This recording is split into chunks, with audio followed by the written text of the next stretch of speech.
ብዙ ኃይል ያላቸውና ራዕይ ያላቸው ሰዎች ብዙውን ጊዜ መልስ ሲሰጡ አይታዩም። የመጀመሪያው ምክንያት በዙሪያቸው ላይ ለሚነሳው ኮሽታ ቦታ ስለማይሰጡ ነው። ሁለተኛው ሪዝን በጎላቸው ላይ ያስቀመጡትን ፎከስ መበታተን ስለማይፈልጉ ነው።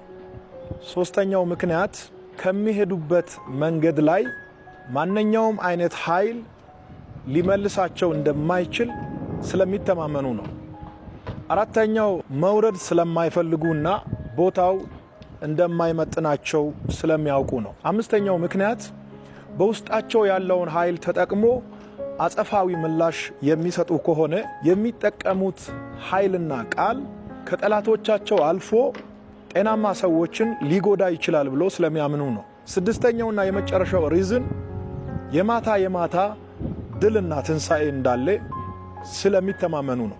አይሁዳውያን አዶናይ ብሎ የሚጠሩት የኃይል ሁሉ ባለቤት የሆነ የናዝሬቱ ኢየሱስ እንደሚታረድ በግ ዝም ብሎ እስከ መስቀል ተከተላቸው። በቁጣ አንድ ጊዜ ወደ ግራ ወይም ወደ ቀኝ ብል ዓለም መግቢያ ነበረ የሚያጣው።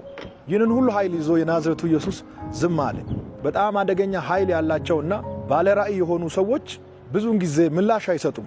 አጸፋዊ መልስ አለመስጠትና ትዕግስት የፍርሃት ወይም ደግሞ የደካማነት ምልክት ሳይሆን የብዙ ኃይል ምልክት ነው። እንደዚህ አይነት መልእክት ከቁርስ በፊት በባዶ ሆድ የሚዋጥ ድንቅ መልእክት ነው። መልካም ቀን። ሻሎም።